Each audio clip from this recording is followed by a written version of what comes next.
Othello resolves to avenge his disgrace. Now we come to the combat scene in Othello.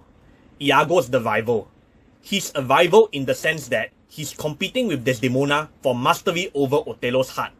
Whereas Desdemona seeks Othello's heart out of love, Iago seeks Othello's heart out of malice. This combat scene is in the form of a duet.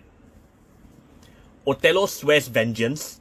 Iago follows with a vow to render his utmost assistance to Othello in executing his vengeance. At the same time, his vow sets a commitment on Othello to fortify his resolve. Othello ends off the duet by repeating the vow he swore earlier as confirmation. In the concluding phase of the duet, Iago swears the same vow as Othello simultaneously to remind him of his promise.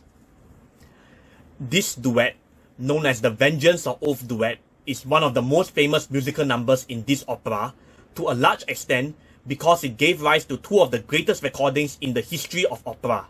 We'll now go through it together. First, we have Othello do his swearing. At this instant, Othello is very agitated. So this occasion calls for him to sing in a spirited and forceful way. Here, Del Monaco would have to utilize his vocal horsepower.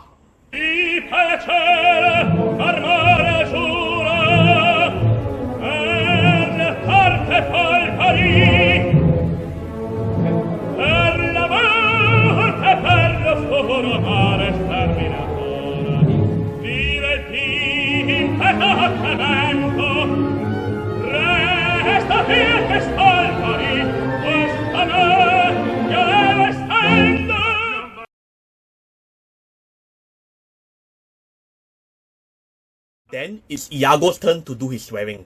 Iago sings with as much spirit and force as Othello.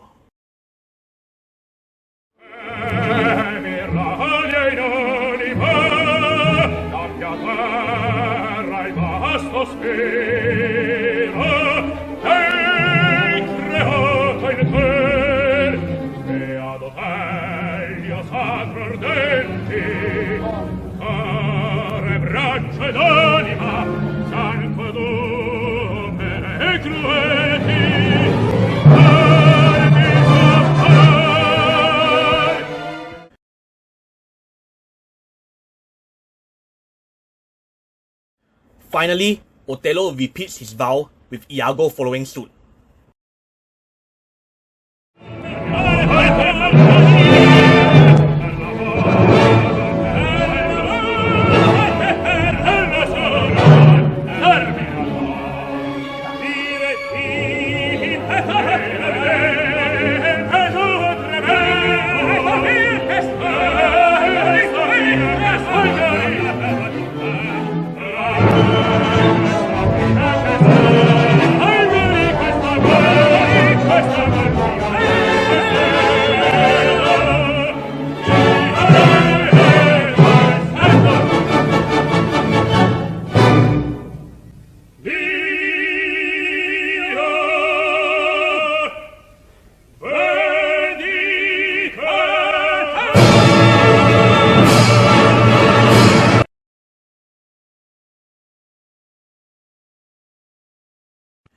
Iago might not be as emotional as Othello, but his swearing, being the proclamation of a vendetta, is all seriousness, so he has to sing with more drama here.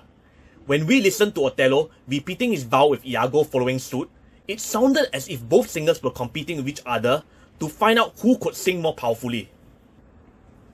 Both Del Monaco and the singer in the role of Iago, Tito Gobbi, went all out, but the astounding thing is that the music's composed in such a way that they are equally matched. At the end of the duet, the two singers closed it off by delivering electrifying, adrenaline-flooding high notes. This duet is able to give rise to great recordings because it provides the tenor and the baritone with a good opportunity to showcase their vocal qualities, such as the sizes of their voices and their reserves of vocal horsepower. It's the operatic equivalent of a bodybuilding competition, since you have two singers competing to produce the manlier sound. This is what makes it so thrilling and rousing. Until now, I've yet to say what class of baritone Iago belongs to. It only becomes apparent here. To be able to compete with dramatic tenor Othello, Iago has to be a dramatic baritone. the class of baritone with the most vocal horsepower, since he'll need the large reserves required. If you had fun watching this video, please help me like it. If you like to continue chasing this series, please subscribe to my channel. If you wish to express your views about it or discuss it further, please feel free to leave a comment. Thank you and stay tuned.